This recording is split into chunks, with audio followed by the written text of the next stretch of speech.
And now, after that very inspiring beginning, indeed, I'd like to introduce Robin Crespigny, our speaker.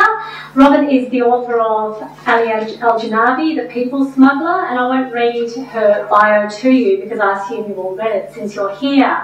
But I might just mention that The People Smuggler won the Best Non-Fiction Award at Queensland Literary Awards last month, and it's just been announced that it's now a finalist for the Walkley Book Award, as well as the Waverley Library Nib Award and the 25th Human Rights Award for Literature. So please join me in welcoming Robin Crespigny.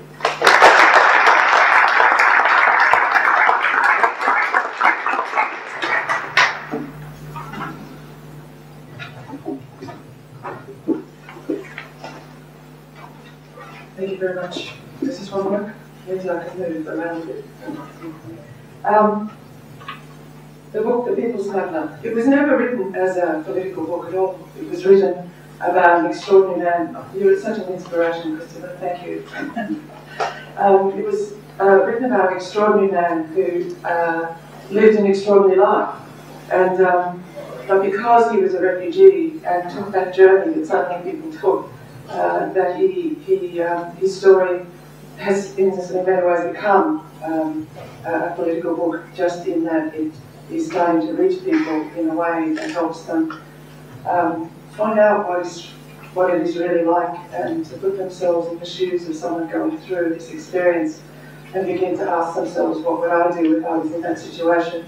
And also to start to see this is not black and white as we are being persuaded to believe by what we're reading in the press and hearing from our parliament and our politicians. The idea came to me originally as a film. My background is a filmmaker, and I began to write it as a script. It was brought to me by a group of advocates who were trying to get Ali out of detention and to get him a permanent visa after he'd done his jail term for being a people smuggler. I'm not really giving the end of the book away because I think a lot of people know this because his story was in the press a lot during that period. It went to the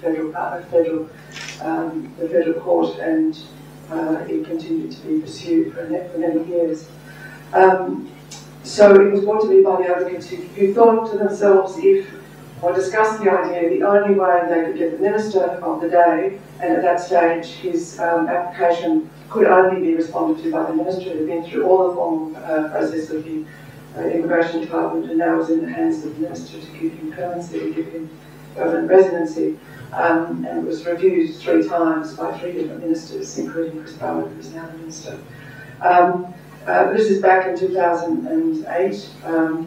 He had been in detention for 2 years, and they came to me and said, if only people could hear this man's story and know who this man was, they would be happy and glad to have him as a member of our society, and maybe the label people smuggler might disintegrate. I didn't like to tell them that it often takes 10 years to get a film up, and even then, you know, you might only get it distributed for a week and then it disappear again. So, but I joined forces. I embarked on it with great enthusiasm. But as I progressed with the process of getting to know Ali, and of course, you know, because we've been brought up on seeing people smugglers as these incredibly evil people, with labels from our politicians like heinous criminals and scum of the earth that should rot in jail, and you know, the worst possible human beings, the vilest human beings that have existed. It's very hard for us to imagine what sort of person they're talking about.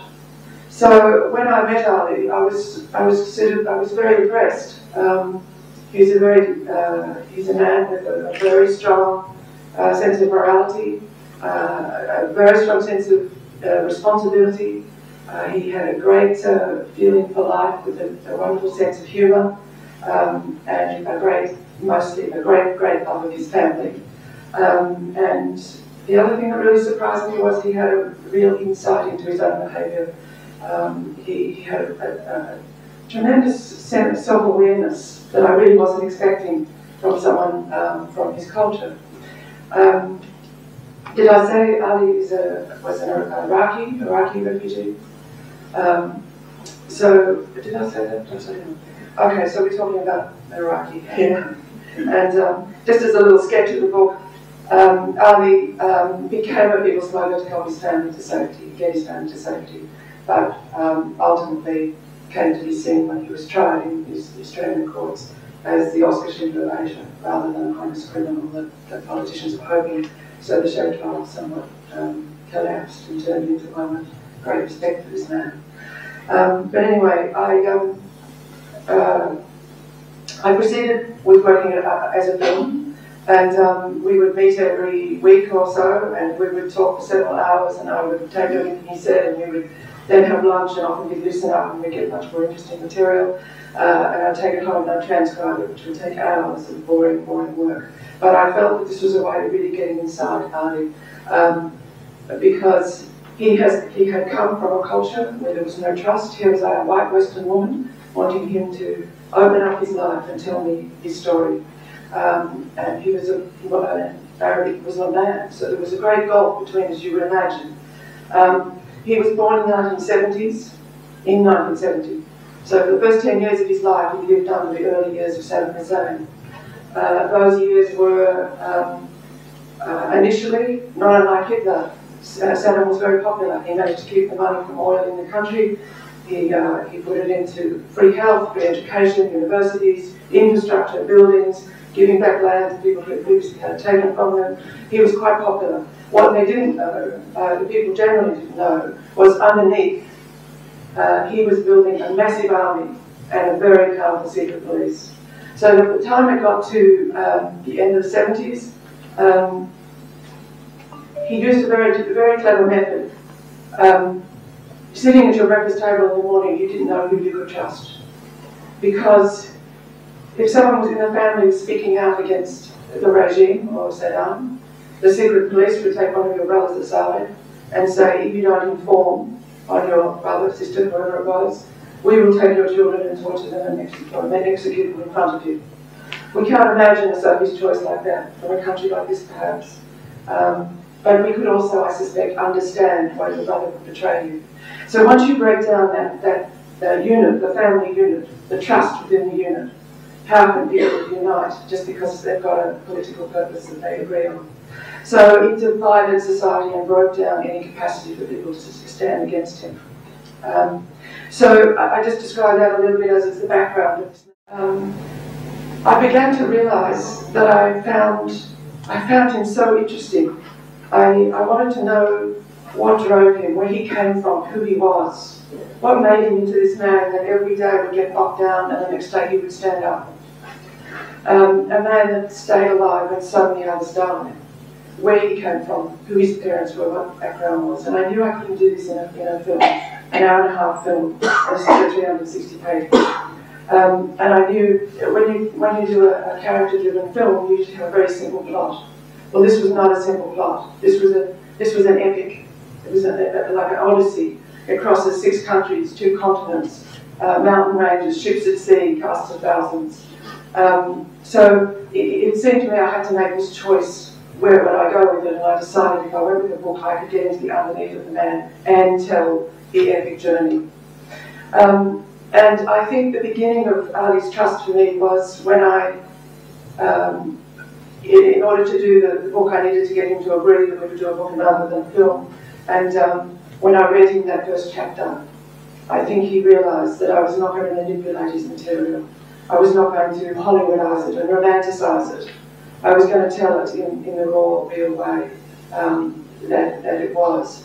And from then on, our trust grew, and he let me get closer and closer, and more intimate. And indeed, the book does go into every aspect of his life. There are 2 love stories, there are all kinds of experiences that he allowed me to explore. At times I felt I was like his therapist. It was really kind of getting inside the man. But it wasn't easy. How many people in the audience have actually read the book? Sorry, I'm not telling everybody. Forgive me that you will hear things that you already know, but the majority of people haven't read it. And I've lost my right in saying that. I did a very unusual thing with it also. I decided, and I think we both decided, I know what I was saying, it was actually a very difficult journey at times because we had to go to very painful places. And one of the ways Ali had survived, I began to realise, was his father had taught him, and he had taken on quite seriously, you never look back. Every day you look forward to how you're going to solve the next problem. Well, once I got started on exploring his life, I was making him look back every day of his life, and it took 3 years for us to write this book.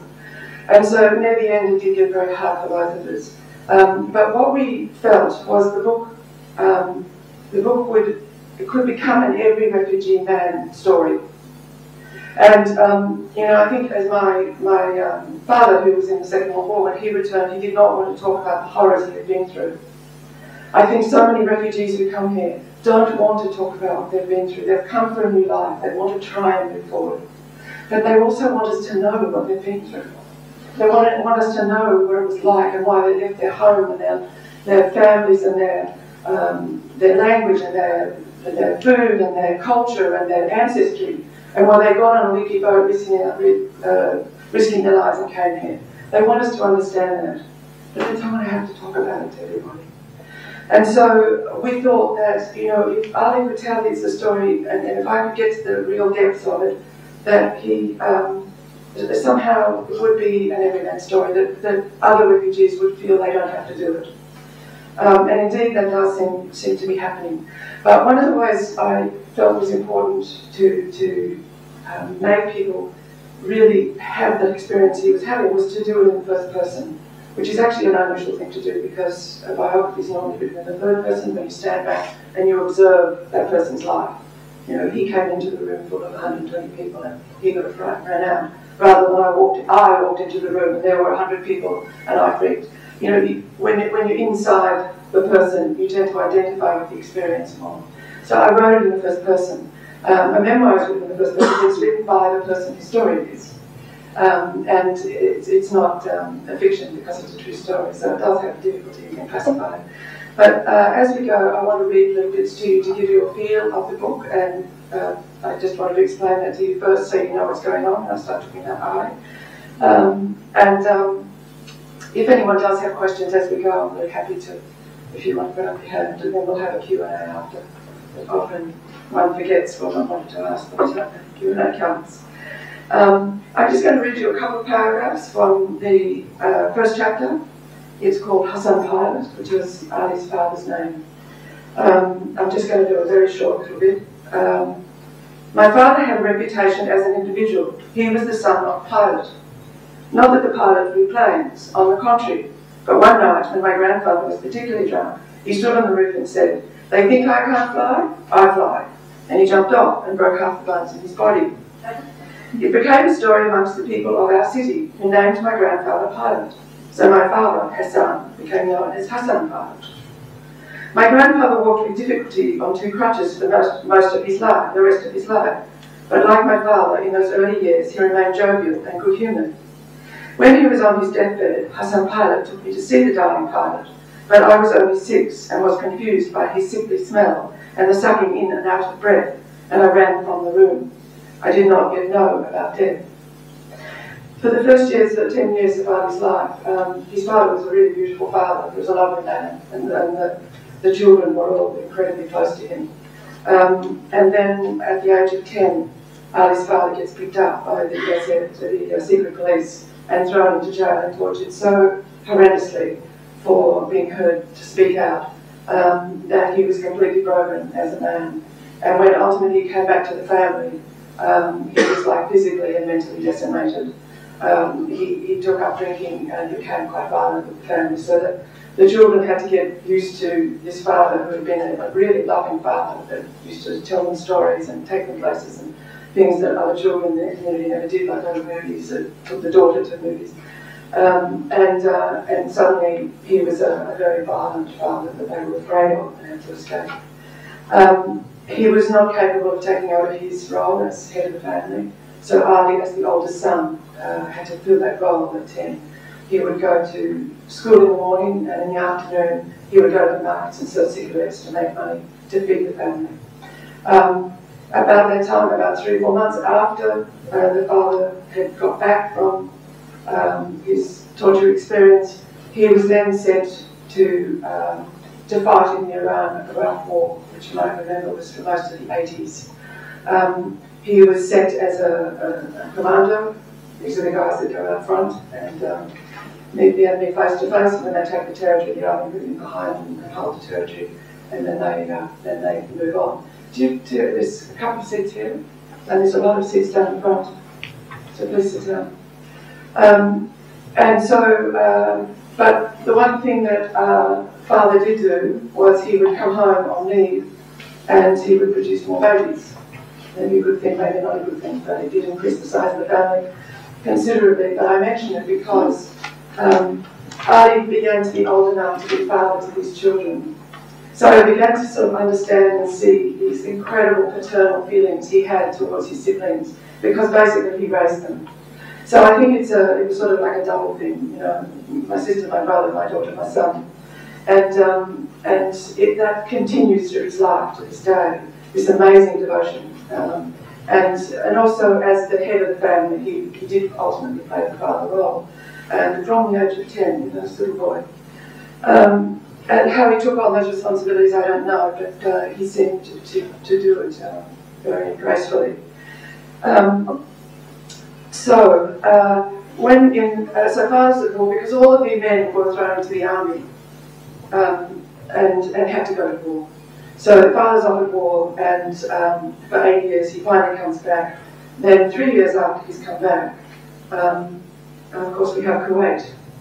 And when the Americans, you probably all remember, the Americans invaded Kuwait, no, sorry, the Iraqis invaded Kuwait and the Americans threw them out. When they came out, they thought that they had, that they could topple Saddam. He was ready to come down, but obviously they couldn't just go in and assassinate him because they'd been supplying arms to Iraq all that time while they were fighting Iran. So in a sense they were a friend of Saddam Hussein's.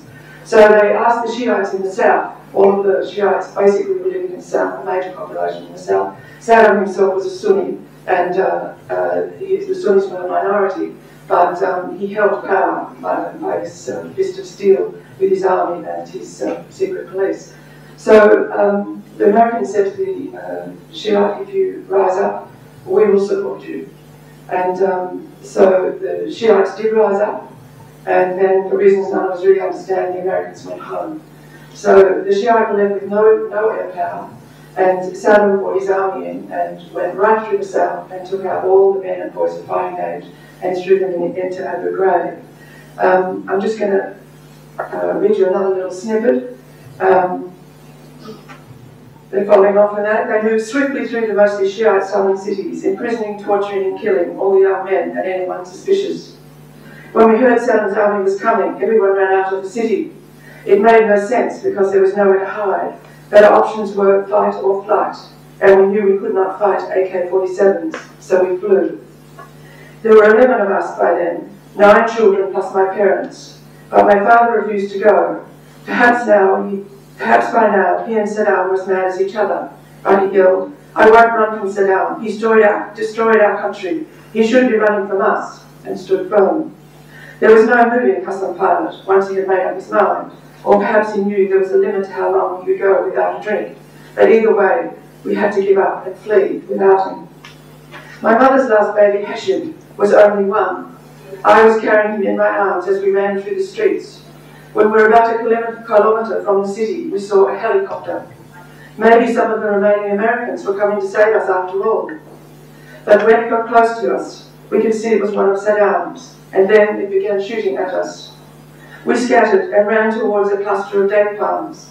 I clutched the baby to me and tried to cave my body around him as I ran, while the helicopter circled and dived on us, spraying bullets.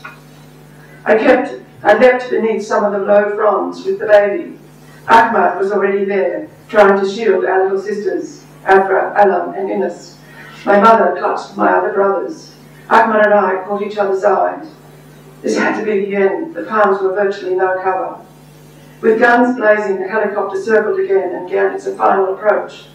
All the children were crying by now, and baby Hashim, sensing his siblings' fear, screamed hysterically.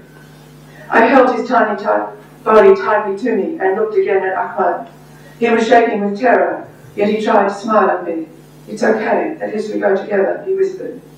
Overhead, the roar of the helicopter and the guns got louder, but then the firing ceased. I looked up to see the belly of the helicopter. but to the left of it was a passing American plane. The shooters had pulled in their guns and the helicopter was backing off. Within minutes it had disappeared and the US plane continued on its way.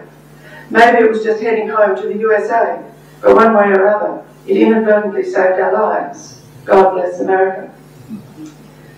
Ali and his brother and his father were all picked up and thrown into Abu Ghraib. They were separated, and Ali lived in a cell that I imagine was probably not much bigger than twice the size of this stage, out to the chairs, back to the window. At night, 26 of them could sleep if they lay down like spoons or jump up together in a sardine tin, but 4 of them still had to stand up in the alcove at the doorway. In the morning, the 26 stood up and the 4 lay down and slept.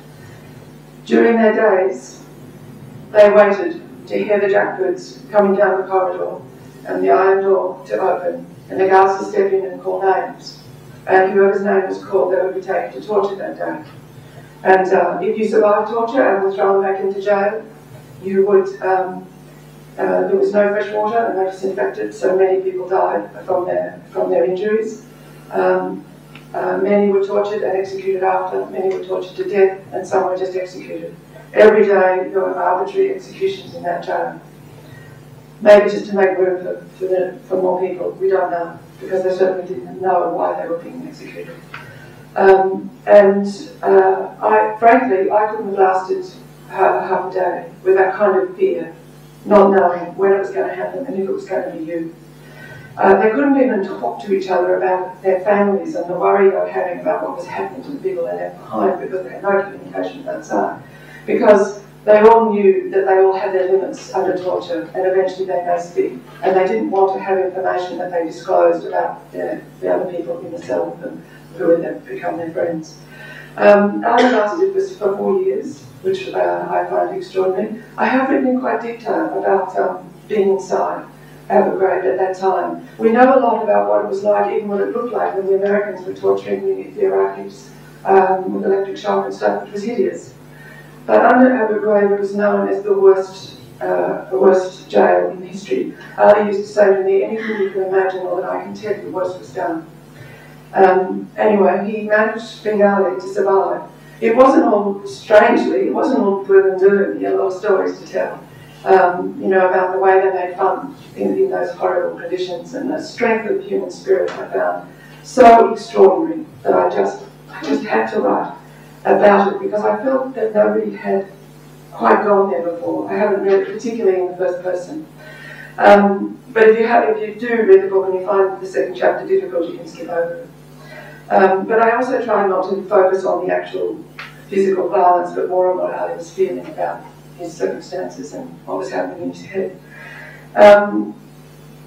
In 1991, there was Ali gets out and he goes back and tries to rebuild his own life in the south, in this little town called Demonize. One of the things I really loved about Ali, and I still love about Ali, is that he didn't blame. You know, I think we're a little bit of a culture of blame. We see this with our politicians at the moment. Every boat that sinks and every boat that comes here, every time their border protection policy fails, it's the People Smuggler's fault. We'll revisit that a little later, but this idea of blame, I found it very refreshing that he didn't want to hunt down the people that had tortured him, for example.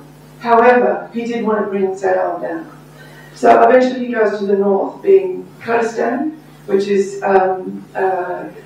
made a safe haven by the United Nations. So if anyone wanted to join the resistance, would go to the north. The only trouble was the penalty of going to the north and joining the resistance if you were caught was death. You were shot if they found out that you were there, or if you came back and they found out you had been there. But the other problem with the resistance was, because I used to think, why don't they just shoot this guy? I mean, if your whole family's been taken from you, shot, tortured, put in jail, or whatever, wouldn't you give up your life to try and assassinate him? But the problem was, what I described to you earlier about the trust, when I was talking about Ali trusting me to write his story. If you can't trust your own family, you can't possibly trust people just because you've got the same political imperative. And to go and try and assassinate Saddam Hussein would mean needing to have a huge amount of backup with informants and people getting information and people backing you up and getting you into the right places at the right time. And that was very difficult for them to do when they couldn't trust each other. So I'm just trying to get in that door. So he didn't last. Oh, she's coming down the door. It's okay. Welcome. So it didn't. He spent several years doing amazing work there, which I won't tell you about because it's all quite fascinating. What he actually did, but eventually he realised his family were in danger and had to smuggle them into the north. And of course, the north was Kurdistan, where the Kurds were desperately poor, with no employment. They really couldn't help the Iraqis that were coming there to escape. So they were put into refugee camps. They had a very difficult time trying to stay alive. And ultimately, they're in a little town called Erbil, and Saddam breaks the treaty and invades Kurdistan.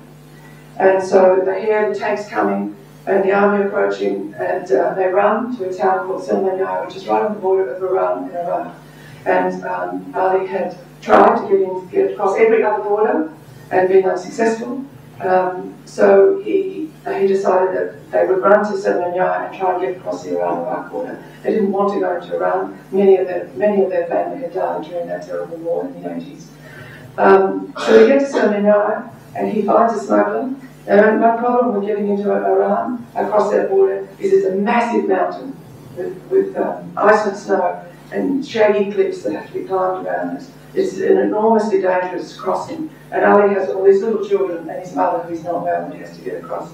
He gets a smuggler who finally agrees to do it for the small amount of money they have.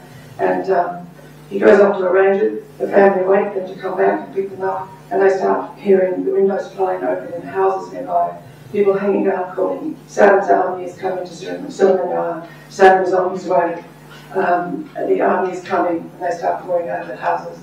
And then they hear, Chemical Ali is coming, Chemical Ali is coming. I don't know if you'll remember when Chemical Ali gas bombed Kurdistan, and on the television we saw these terrible pictures of dead women lying over their babies and people with their shopping dying in the street.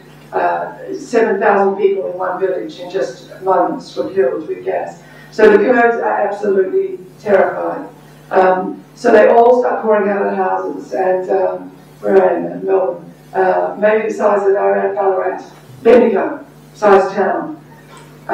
Everybody pouring out, and the town becomes a ghost town in a matter of hours, just to show you how afraid these people were heading for the border. Ali's smuggler comes back and says, you don't need me, gives his money back, says join the Exodus. I just want to read you a moment of this Exodus, heads across Kurdistan and eventually gets to the border. Are we enjoying readings, or is it better I talk? 3 months. When we arrive at the border, we are daunted by what we see. Thousands of people are already here, with the Iranian army and secret police standing and watching at the gate, not letting people in. We stand separately, and after a long wait, the gates open and the officer in charge comes through in a jeep. He cruises slowly amongst the people, discussing individual groups with his officers. When the jeep reaches us, the officer looks at my mother in her Arabic clothes, surrounded by 5 children. Who are these people? He asks his cohort. I have been standing talking with an Iraqi guy while we wait. His name is Wahid, and he speaks enough Farsi to interpret for me. He nudges me and whispers, stand back. If they see just a woman with children, they will be sympathetic. If they see you are with them, they won't let you in. There is no way of knowing if Wahid is right or not, but in that split second, I have to make a choice. I don't want to be separated from them, but neither do I want to cripple their chances, so I step away. They don't seem to belong to anyone, sir, the officer's deputy says. They're just a family. The officer beckons my mother to come forward. She glances around for me, and I try to indicate with the smallest gesture that she should do what he says without me. Trusting that I am right, she gathers her strength and approaches the officer cautiously. Through an interpreter, he asks, who are you? She is about to look around to me again for help, but realizes just in time not to. One thing you can trust about my mother is that the survival of her children will always come first. If I am there, she defers to me, but without me, she is still capable of being a powerful force. She looks the officer in the face and turns on her charm. We are Shiite Iraqis. We are running away from Saddam. He has my husband and 2 sons in his prisons and murdered another. We ran to the north and now Saddam bombs the north. We want to come to Iran, where there is safety for us. We just want to find peace.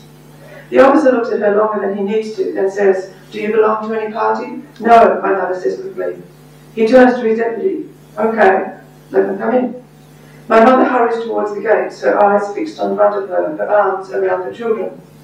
I know she is telling them not to look back, but little Hashem can't help himself.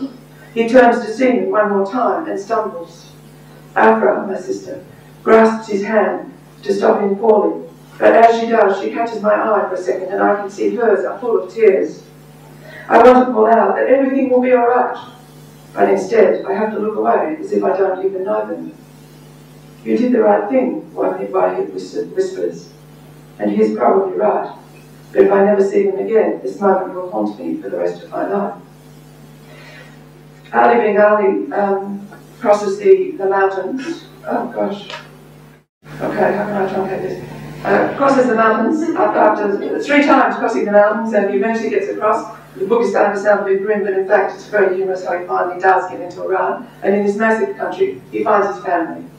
After a couple of years of relative peace, they realise that things are changing politically in Iran, and they have to move on, and all the Iraqis that are there are moving out. And at that point they hear about Australia. They hear it is a democracy. They hear that it is a compassionate country, that the people are welcoming. More importantly, they hear that it is a signatory to the United Nations Convention for Refugees. And they hear that this means that they can go by any means to Australia and apply for asylum if they are escaping persecution in their own country. And they also discover that there's a place called the United Nations that they can go to, which you can apply to, and that they will help you get there. And that this is the right way to do it. So they apply, and they wait. There's no UN, of course, in Iran or Iraq or anywhere near them, but they have to send all their papers to Pakistan, and they wait and they wait, and after 9 months they get the form letter that says not one of your family qualify for being persecuted, and therefore none of you qualify to be refugees. So they are now still stateless in a country they have to leave. Usually what happens is the male goes first and then applies to bring the family to follow. They know this. So Ali decides to go first. They have no money because, as most people are escaping persecution, they don't have time to sell their house or get their final pay or get money out of a bank, go on the run, or they're coming out of prison. So most people have no money.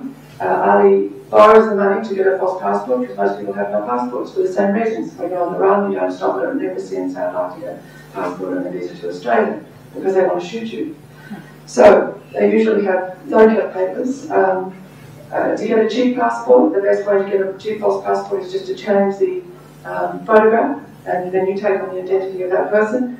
We do hear our leaders saying, and I've said in the press all the time, people that throw their passports overboard are not the kind of people we want in this country. Well, if you're travelling on one of those passports, which probably 98% of the people on boats are travelling with, you can get out of Iran because they want to get rid of you. You can get through Malaysia and Indonesia because the whole economy functions on bribes, so you can pay bribes and customs as you go through. But when you get to Australia, we tend not to take bribes, and we tend to have much better technology to identify false passports. And if you're travelling on a false passport, that's a crime against international law. So, and if you're a criminal, you get sent back to where you came from. So you have to think that maybe rather than these people being the ones we don't want here, then they will be the ones we do want here because they're a little smarter than the ones that arrive with their false passports. So Ali gets his false passport, and he gets to Indonesia, but Ali himself gets betrayed by People Smuggler. He's paid ahead of time for his smuggler, gets to the beach, and he gets left on the beach, and he finds out that people are paying extra getting on the boat, and 50 of them get left behind. He doesn't know what's happened to his family, he's got no prospects of where to go, he doesn't know what to do, he's in a terrible situation. He gets offered, if he works on a boat with a People Smuggler, they will put one of his family on each boat for free, and they will pay him enough to fly his family from Iran to Indonesia. And this is a way out for him. It seems like a no-brainer, except he discovers that this guy's an absolute rogue. And as in every industry, we have this spectrum, the same as what's happening with the health services union at the moment. At the top, you have someone that's doing it for greed and or their own personal investment, and at the other end, you have people that really genuinely want to work for the betterment of their work fellows. And in between, you have all the shades of grey. It's the same with people smuggling. It's just another business. It was not illegal in Indonesia when Ali was smuggling. It was not illegal until 2010. It was just another business. You were not committing a crime. So most of the people that were people smuggling, or so-called people smuggling, who were helping people get on boats, were other refugees like Ali, who get to Indonesia, one of the poorest, most underemployable country in the world, where people are desperately hungry and poor. You can't get a job to earn the money you need to pay a smuggler to go. You can hardly, you probably don't have enough money to feed yourself. You get a job with the people smuggler. About half, the middle section of the book is all about what it is actually like to people smuggle. I think most of us imagine that we just stop talking pretty soon. We just stand at the boat and people line up and we take their money and they get on and they go.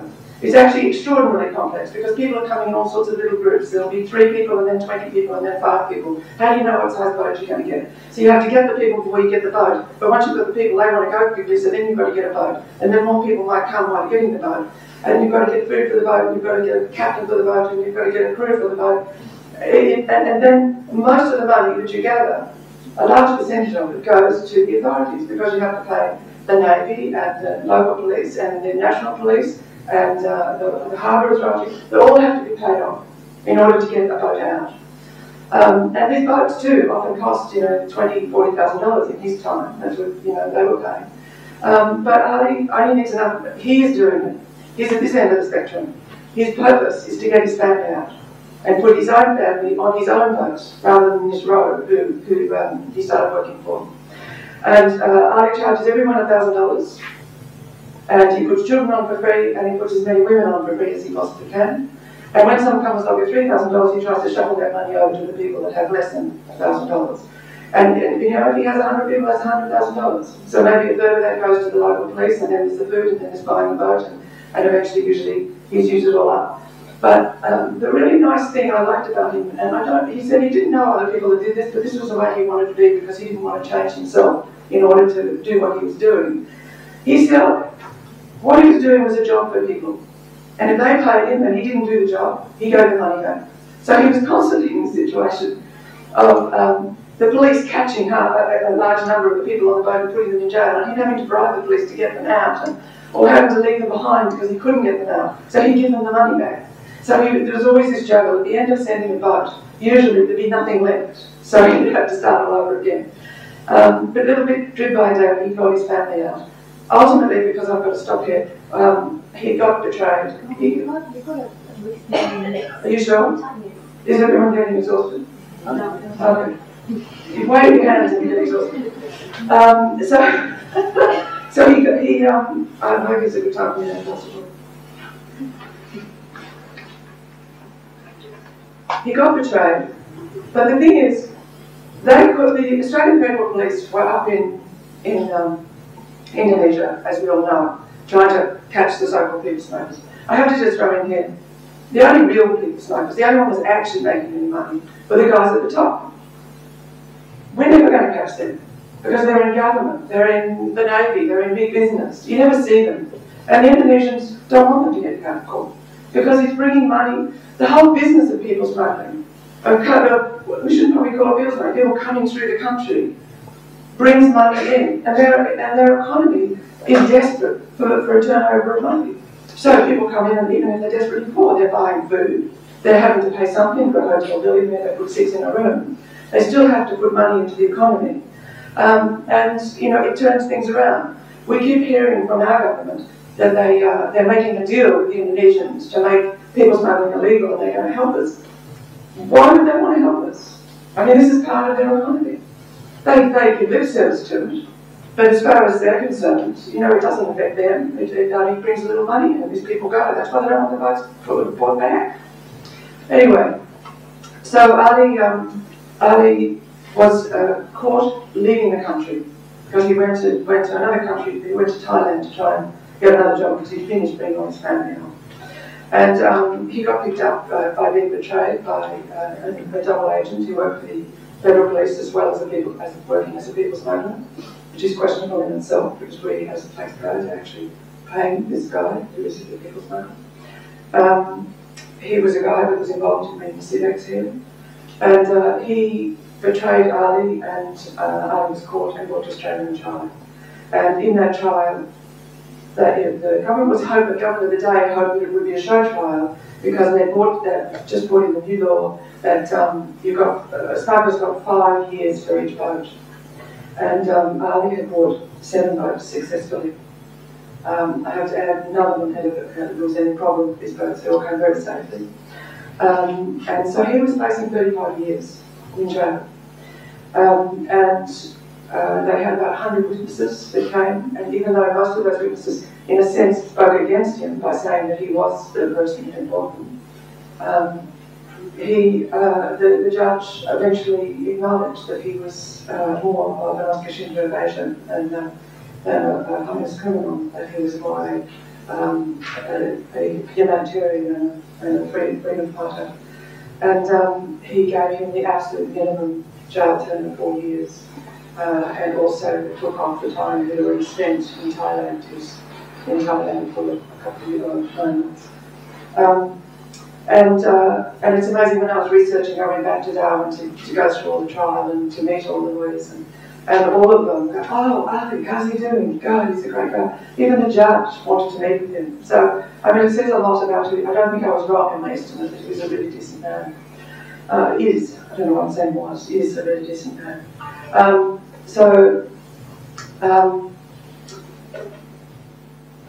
The rest of it is all happened here in Australia. When he does his time, he does his 4 years. When he gets out, he thinks, "I've finished, I've done everything now." And he gets out of Darwin jail, but he thinks, "Now I can apply for permanent residence and live with my family." They've all got permanent residency, they're all citizens now. All the people I've brought here, as far as we know, there's only one who wasn't found to be a legitimate refugee and hasn't now got permanent residency. Now I can start my life again with my family in a safe place. And the immigration department are waiting for him, and they say, no, you came here on a criminal visa and now you have no visa at all. So you have no rights here, so we're going to put you in detention. So they put him in detention and he stays there for 2 years. And that's about where I came in. And there are these advocates who were doing these continual court cases and stuff to get him out. The lawyers and psychiatrists and journalists and all kinds of people. I guess the thing is, maybe we should actually, that's probably a good point to ask the questions, because there's a lot of stuff to talk about what's happening in Australia now. And I meant to give more time for that. So, I can go on, I can initiate the questions. I can say things like, whenever I start to talk about refugees to people, they say, yes, but they are queue jumpers. Shall we do that one? Yes. I'm sorry, I haven't read the court papers yet. He's still in Australia. He lives in what he calls, in Sydney, limbo hell, because he's on a bridging removal visa, which means any day they can send him back. So he can't start his life again. He can't get a job as running on to employ suffers, can be sent out of the country, you know. He doesn't want to marry because he wouldn't take all of them with him back to Iraq because it's so dangerous. He'll probably be shocked when he's sent back because all the people that he worked against and the existing are still there, the Baptists are still there, they're just gone underground. So it's pretty miserable, actually, and we're desperately hoping that enough people will write to the Minister Department to say, you know, after reading the book, we think this is a man that should deserve citizenship.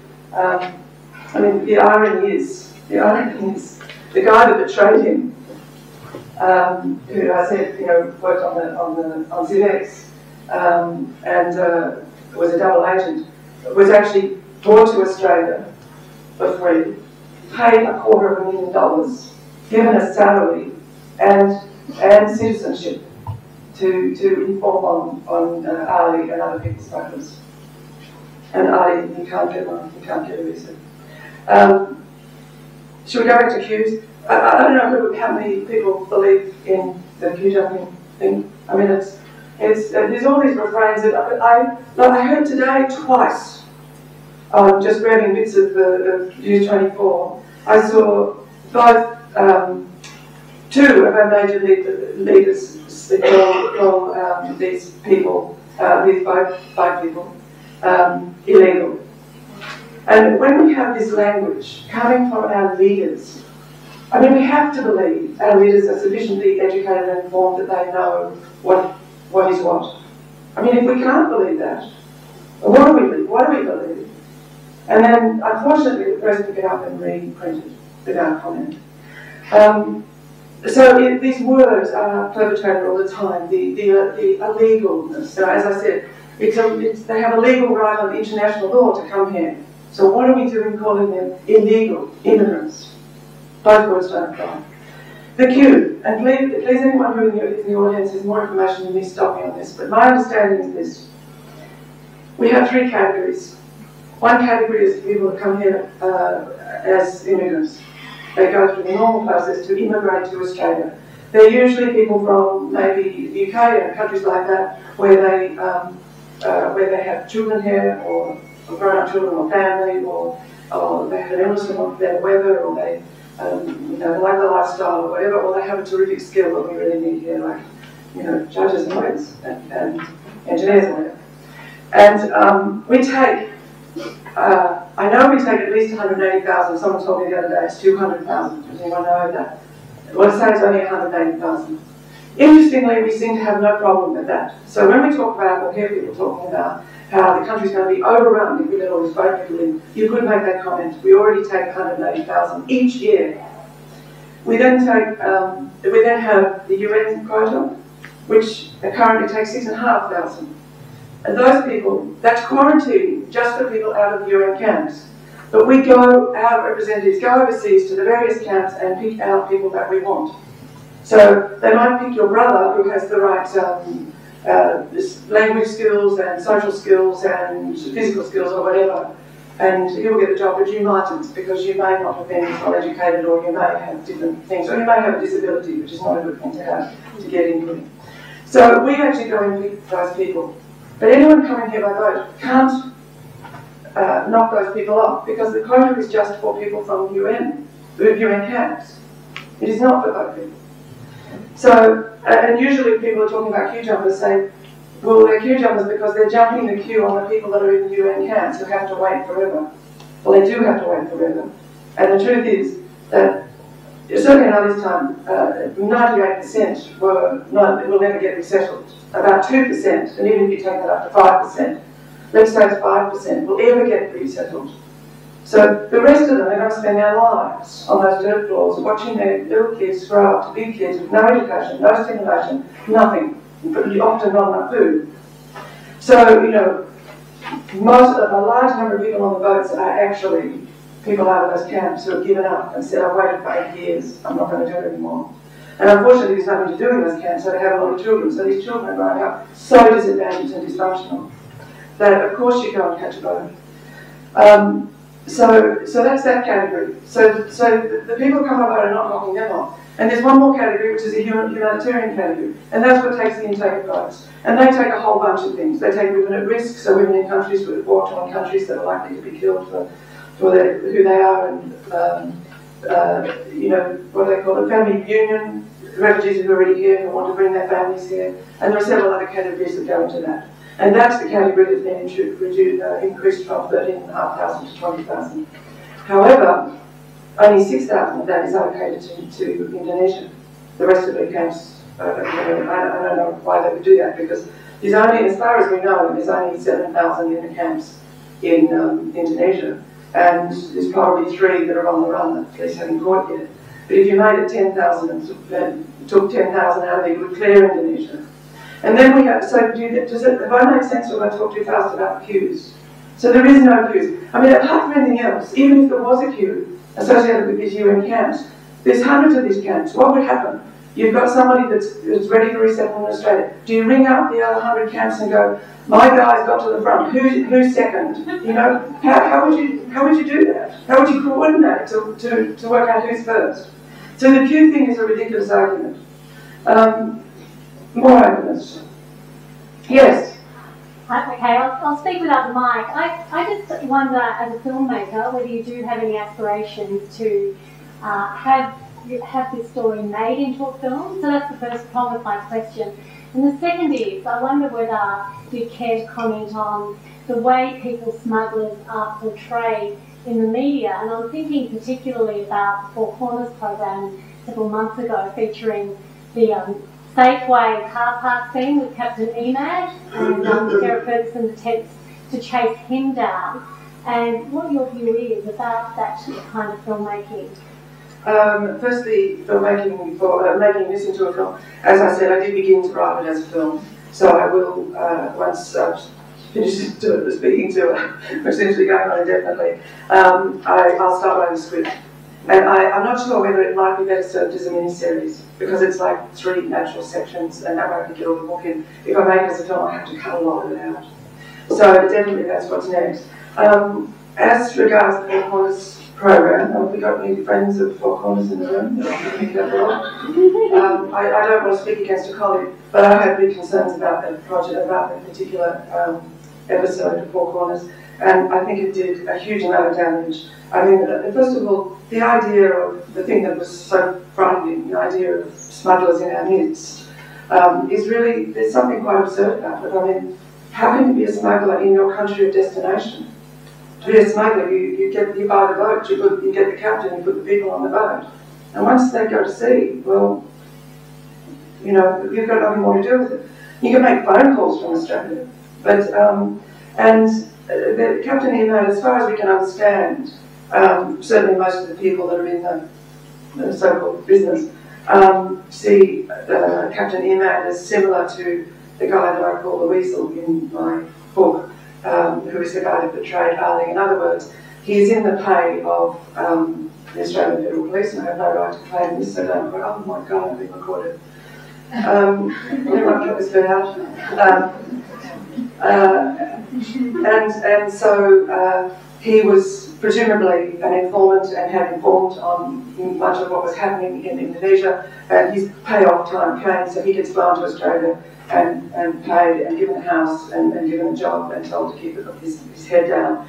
And Sarah did a very good job of finding him, but it was not, as far as we know, he certainly wasn't being a smuggler in Australia, and probably never was up there, but he was probably an informant. And I think what really justified that was what was happening was that that would have all had been exposed if he was caught and thrown into court the next day, and they managed to get him out of Australia in extremely unauthentic ways, and disappeared to us all before he could take him to court, because if he did get caught going into court, he would have had to reveal what he was doing and his relationship with the Australian Federal Police. And I really should say anything on film, but I think they did a terrible disservice and to the whole issue of asylum seekers, because it's this constantly feeding this fear, and I don't know what it is that we are so afraid of, because for example, in Ali's day, about 2,000 people a year were coming here. 98% were flying here. But never did I ever see a headline saying asylum seekers with a photo of them getting off a plane. None of us seem to care about that. So when we're talking about we're going to be invaded, well, we've got these categories of the 180,000 that have been invaded us anyway. Now, they might be nicer people or something. Maybe there's that. I don't know why we've got this incredible prejudice against people that come on boats. We all come on boats. Is that why we're so scared of them? Something we're scared of ourselves? I don't understand what it is. And this thing about people paying $10,000, $20,000, $30,000 to get on a plane that people want to get on a boat, it's just rubbish. If you have even $5,000, well, let's say $10,000, you would get a very good passport. You can get a beautiful passport for $3,000, $5,000. And you would buy a ticket to Australia and buy a beautiful suit, and you would come that way. And you would get a visa for education purposes or for a visitor's visa. And as soon as you get through customs in your beautiful suit, you say, I'd like to apply for asylum. Now that is how the majority of people come to Australia. But Australians don't mind these people at all. Is it because they've got beautiful suits, or is it because we don't photograph them? I don't know. But the few thousand people who come on boats, we get absolutely hysterical now. And I think this is very convenient for the government. Because at the moment, it's the biggest electoral issue facing us. Whoever wins this battle of who can be toughest on refugees will probably win the election. It's just extraordinary. I mean, we could fit, even the number of people that came this year, if they all, that's the biggest we've had for 10 years probably. If we all stood like this, we could make it fit in this room. And, isn't it hysterical? It's unbelievable. So all I can think is, if they continue to use this issue to make us really scared and frightened and have something to argue about, we won't notice if they put the price of petrol up or whatever happens, you know. They won't notice if there are other things that are going through Parliament that we actually are concerned about and would normally argue about. Remember when petrol was 80 cents and we all went crazy and it was in the headlines every single day? It's $1.50 in Sydney now. I never hear anyone squeak about it because it's not important, because we're all talking about boat people. It's just extraordinary. So I don't know what it is with us or what's going on, but at the moment, I really feel for us as a people. Already, we've been seen overseas as a cruel people. And I think people don't really understand what's happening. Think of it this way. If you are going to set up a deterrent, the deterrent has to be worse than what people are running from. So read this book, what Ali's running from, and then imagine how we as a people can manufacture something worse than that, so they will say, I have to go home because I prefer to be there than in this place because it's so bad, or kill themselves, which is a lot of what they're trying to do at the moment. 4 people have tried suicide. 4 people. And 355 on a hunger strike, 2 of which are still hunger striking and are so damaged now their organs are probably, or you know how your organs corrupt in the end if you start breaking up, if you hunger strike for too long, then they'll never recover. Once all these, does everyone understand what is actually happening? What we're saying is, what we're going to do to stop the boats. Now I don't understand this because the boats are still, they're coming more than they've ever come. What we do to stop the boats is we will punish you, and we'll punish you by putting you on these dreadful islands. And you will stay there for as long as it would take to get processed by the UN. That's your punishment. That way we'll stop you coming in. But most people are in the UN camps for most of their lives. So are we going to keep building up? I mean, already the islands are almost accounted for in terms of how many people they can take. So are we going to put, like over the last 10 years, I think 25,000 people have come in. Are we going to put 25,000 people on these tiny little islands and keep them there and pay for them? I heard the statistics, or I read it in the Sydney Morning Herald. Cordelia Rao's sister wrote that it cost us $1 million per man per year to keep them on Nauru during the Pacific Solution, the first Pacific Solution. Think about it. Now, that might sound like an exaggeration, but it costs like $250 million probably to keep someone in the jail then. So add to that, even water has to be taken to these islands. Plus, most of these people are going to come off these islands extremely ill, with dengue fever, malaria, malnutrition, no exercise, heat stroke. They're going to be mentally deranged after a few months. Already they're saying now, Amnesty were there, you know, the last few days. So for the rest of their lives, most of them will qualify as refugees. We, as taxpayers, will have to support them on medical benefits. You know, are we happy with that? I think we've got to sort of look at, if people aren't being appealed to on the humanitarian level, we've got to present the economic level. I mean, we could already have paid off the Gomsky report. We could have it implemented by now for what we've spent in the last few years on and what we're going to spend.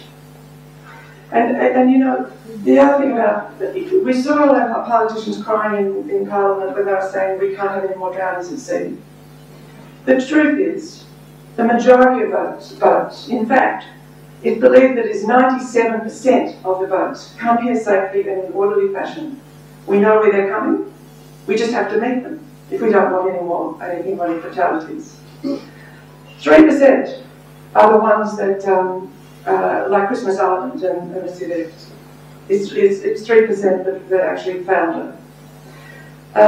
But Christmas Island is a really good example because here we are, we've got this, I read in Tony Cameron's book that it cost $16 billion to develop the surveillance equipment we have. I'm prepared to be challenged on that, but it's in writing. $16 billion to develop this surveillance equipment. It is so sophisticated. We know when boats are coming here, and we know where they're going. They're trying to get to Christmas Island or Ashmore Reef. Those are the only two places they're trying to get to. So it's not hard to track them. We knew when that boat was coming to Christmas Island. We knew it was on its way. We knew the seas were high. We knew that so well that we towed our own boats. We moved our own boats around into the cover of the harbour. And we stayed there because we were worried that the boat that towed around there would break up and cause debris all around the edges of the harbour, and I didn't want that to happen, so they stayed there, knowing perfectly well that boat was coming and that the seas were really, really high. Otherwise, they wouldn't have to bring their own boats in.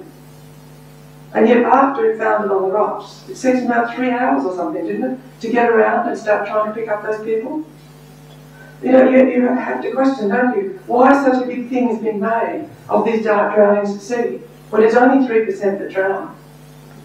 And we haven't stopped them coming. They're still crossing the ocean. I mean, if you really wanted to stop them coming by sea, you have to process them before they leave the land, before they cross the sea. And you can't keep crying about them dying at sea, when you keep implementing policies that mean they have to cross the sea before we can impose this punishment on them. So if you put a processing camp on the Indonesian mainland, and you let the Indonesians make their money out of building it for us and supplying the food for us and becoming guards or whatever, and then we put some of those billions of dollars that we're putting into rebuilding Manus and Nauru to punish these people in, and to keep those people there. We put some of those billions into helping the United Nations start this camp in Java, so that people could be processed there on land without crossing the ocean. And we send the people back that are economic refugees straight away. And the ones that are legitimate refugees, we bring them here by plane or by a Navy boat. I mean, that to me would be, I'm probably being too simplistic here, but I noticed that the Greens are supporting this idea as well. I mean, they're not taking it from me, I'm listening to them. But it just makes sense, doesn't it? And now if that works, then you put one in Pakistan right next to Afghanistan, so they don't have to. See, it's a myth that people wake up in the morning and say, let's go to Australia because we think it would be a nicer place to be. Most people escaping with their lives want to stay right close to their country. Like Ali wanted to stay as close, tried all the border crossings for them to wait until Saddam was toppled, so that they could stay near their country. People don't want to leave their country just because they're poor. They don't want to leave their language and their food and all the things that make home. And I think, back to the book, I think what this does tend to do is put a human face on something that has been made, has been demonised to such an extent that we as a people have become irrational about it. And I noticed that Chris Bowen was saying in his little speech about what we're going to do next, how the people smugglers, it was the people smugglers' fault because their lie that all these extra people are coming at the moment, because they're spreading this lie that you will be processed in Australia, you won't be sent offshore. So what do they think? All these sort of little guys that are doing their job up in Indonesia, putting food on a boat or driving a bus to get people to a beach or getting people from the hotel and putting them in the hotel or whatever. All these people are running around saying, now, you know, when you get to Australia, it's okay. You won't be sent to an island. You'll be processed on a beach, but in Australia, they don't know what's going on up there. The people smugglers, the guys that are doing these jobs are just doing these jobs. It's a day's work. Now, you don't have to convince people to get on a boat. If you stand still, you'll be surrounded in Indonesia with people that want to get on a boat. And so you don't have to give them lies and stories. But once again, it's perpetrating this thing of making it sound like, well, it's not our fault. We've come up with a great idea. We're going to punish these people so badly that they'll want to go home. It's the people smugglers, because they're the people that's telling them it's okay to come to Australia. They're not telling them anything. Half of them are a bunch of uneducated people that don't care one way or the other. They're just doing a job. So, and in Ali's case, he said, and he's a really educated guy, he said he didn't know what was happening in Australia. When people are running for their lives, they don't think about where they're going. They think about what they're running from. And if what they're running from is certain death, anything anything is going to be better as far as they can imagine. But they get here and they find that perhaps it's not. And there must be questions. Ah.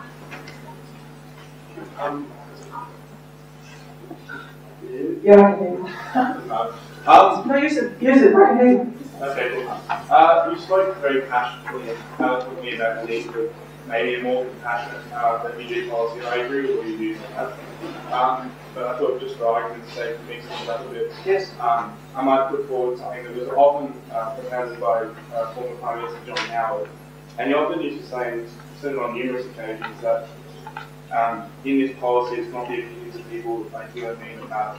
Because with immigration policy, the only way the Australian community at large, maybe it's referring to marginal seats, but he used to say the only way the Australian community as a whole will accept a larger immigration program is if you can convince them that the government has control of the borders and is in control of what's happening. And under his government, we did see the single largest increase in immigration in this country's history under the program he spoke about, 4, 5, 7 visas.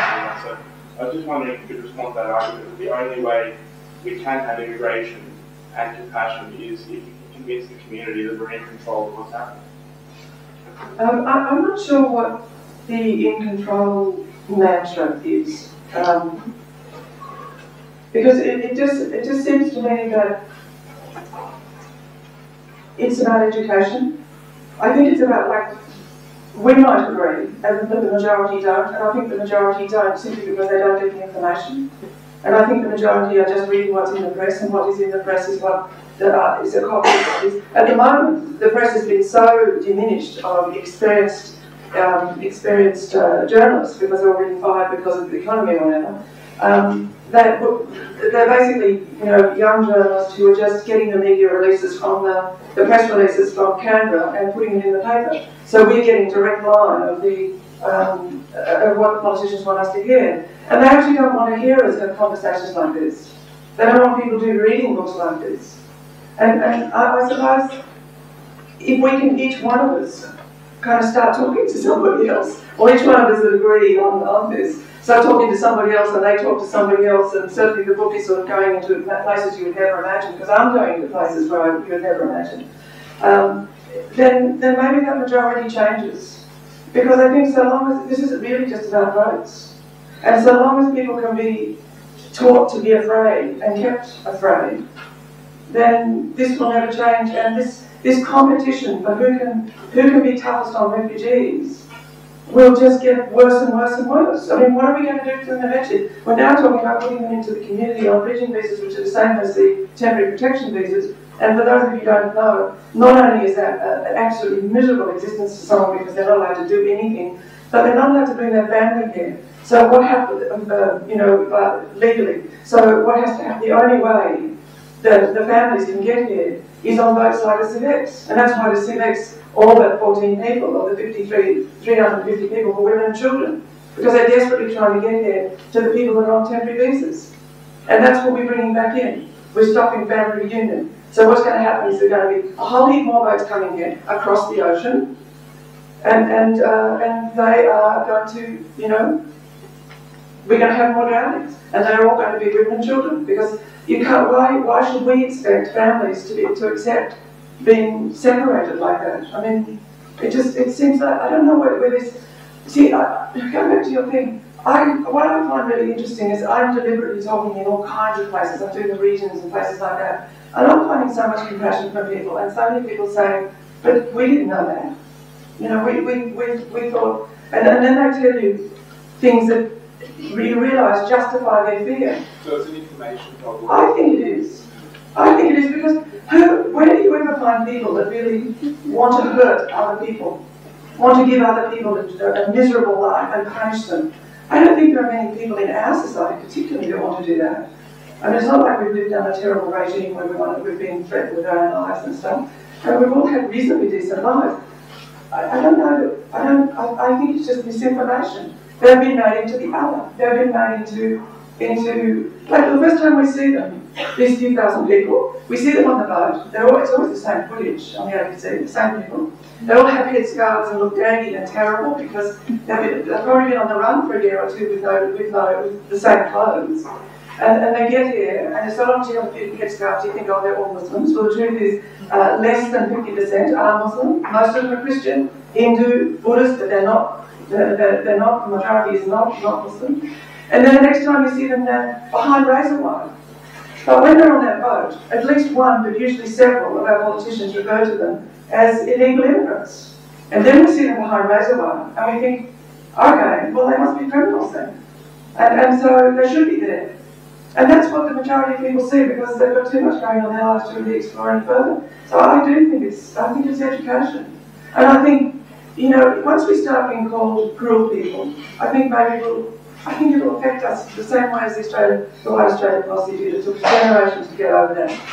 And somewhere inside, we're going to feel that we belong to a culture that treats the most desperate people in the world in this savage, punitive way. And I think eventually, you know, I think this side will win. Could I just make a comment in defence of the press? Yes, I'm sorry, you're not from the press. I'm one of the people who recently took a redundancy from the Age, so I wasn't editor of the Age. One of the things that I was proud about working at the Age and writing editorials for the Age, and I think was our attitude to asylum seekers, our response constantly. I think there is quite a difference between the Melbourne media and the Sydney media, probably. I just wanted to point to today's Age, and I have to learn to say they now, not we, but I was very proud today of today's Age and this issue, that in these times where finances are very constrained, budgets are very constrained, and as you said, they have lost an enormous number of experienced staff. The front page story was about asylum seekers, and they had invested in sending Michael Gordon, who's a very experienced journalist with a huge track record in this area, and Angela Wiley, one of their best photographers, to Nauru.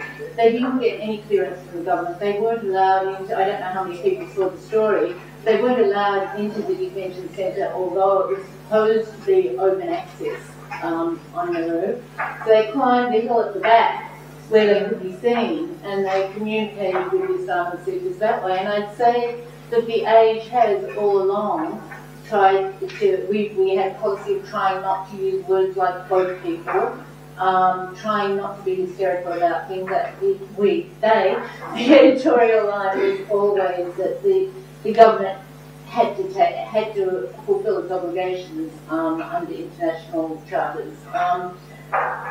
I think the problem is that the audience for that sort of thing is shrinking, and it's possibly preaching to the converted. And with respect, in a way, that's possibly what the challenge you face.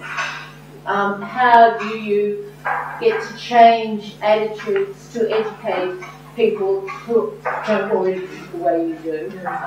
And if you read the letter pages of the Age, if the government just based its policy on that, we'd have a much more humanitarian policy, but they don't. And people like the Alan Joneses, maybe not so much now, but the shop shops have much more influence. So I'm wondering how you think you can get around these preaching to the converted problem. Look, it is. I really glad you said that, and I think the Age is fantastic, and the Sydney Morning Herald and people like Andy O'Brien who are wonderful. And I suppose I've been unfair making a blanket. In the back of my mind is the shock jocks and the commercial channels that sometimes I just fall off my seat for things I get and say, and misinformation that we constantly get. So it's not at all directed to people. Sorry, I've gone too long. Sorry, I suppose I was being long-winded about saying what do you do about that idea beyond the... I guess each of us can only do what we can do. Yeah. And if we really don't want to become seen like we were seen when we were under the White Australia policy, we have to feel that enough to try and find our own way to talk to people. And it's so hard because you obviously, people have very strong views about it, and you have to do it in a way that doesn't sound like you're discrediting what they believe. But But there is all sorts of information now that you can get that's the truth, and when you see how different it is to what we're being told, you just wish everyone could get it, so talk about it a lot. Okay, we've got one more question from Spencer in the front, and then I'd like to wrap it up, if that's okay, because we'll otherwise run out of time. So we'll just go to Spencer over there. And, hi, Robin. Just one matter of information. I'm aware that quite a large number of human rights organisations put exactly the Indonesian processing initiative that you've just described to us to the expert panel, and they rejected it. We have to question why they were the second thing is, so very brief question. Has Ali applied for refugee status? If so, what's the outcome? He was found to be a legitimate refugee because of the nature of his persecution, which was well known, within the 3-month period that you are meant to be processed. And then the person that had processed him got removed from her job, and they brought in another classification which they managed to fit him into, which deprived him of that ID 501, which means that you have spent a year in jail, more than a year in jail. So it was almost tailored especially for him. And then they kept him in for another 2 years until the case went to the federal court, and then he got this. He was also cleared by asylum. So there's actually no, they have, in a sense, it's a corruption of the law. He qualified and was cleared by asylum. And indeed, they managed to make it impossible for him by this new classification they created, just when it happened to fit him into it. So if you're a 501, you can't, the only way you can get residency is if the minister himself grants you clemency. And of course, you know, the word people smuggler has been so demonized that it's almost impossible for anyone to do anything because they're turning into a word that is the Antichrist. It's just bizarre. So who knows? The only hope is that Chris Bowen will actually, just for the sake of you know, maybe be pushed into it by enough people approaching him, or he might one day sort of think it's a decent thing to do and do it. But meanwhile we wait and we keep working. Because one of the original reasons, of course, for writing the book was to try and get justice for Ali. Yeah. Okay, thank you, Robin. Before formally thanking Robin, I'd just like to comment a little bit on hysteria, blame, where Robin fits in and where the media fits in, just as a wrapping up comment. Robin spoke about blame and hysteria in the context of relatively small arrivals of boat people. And we've had a bit of an evolution in the last couple of decades. So we went from the Howard government demonising asylum seekers, obviously, but not really focusing so much on the people smugglers. So obviously we had blame for throwing passports into the sea, then we had a moment of supposedly throwing children into the sea, and all of that nasty business. Now, with the election of Kevin Rudd, we were promised a more humane approach to refugee processing, and part of the rhetoric was the demonisation of the people smugglers. So Rudd evoked biblical language that people smugglers should rot in hell, they're the scum of the earth. So the rhetoric changed, and then we came to the situation this year, which I thought was fascinating, where we had the drownings, the tragic drownings, and the rhetoric changed in Parliament. So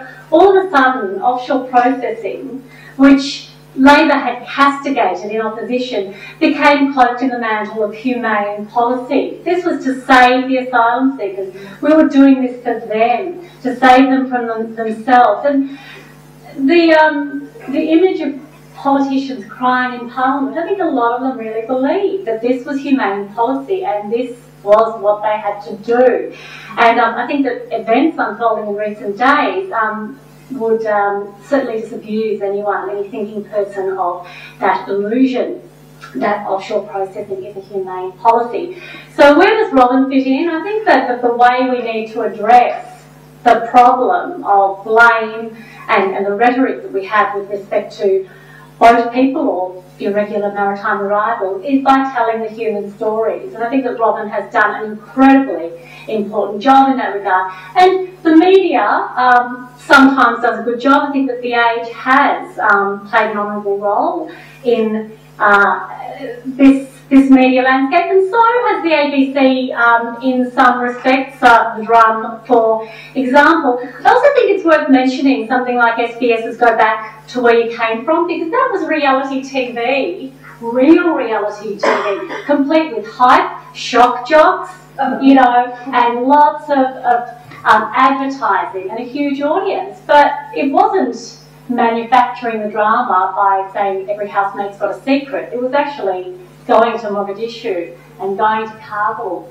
and showing real stories and giving people some understanding of why people are driven to get on boats. So I think that's terribly important, and I think that what Robin has written is terribly important, and I'm sure that the book will win many more prizes, and I'd like to join me in thanking her for coming.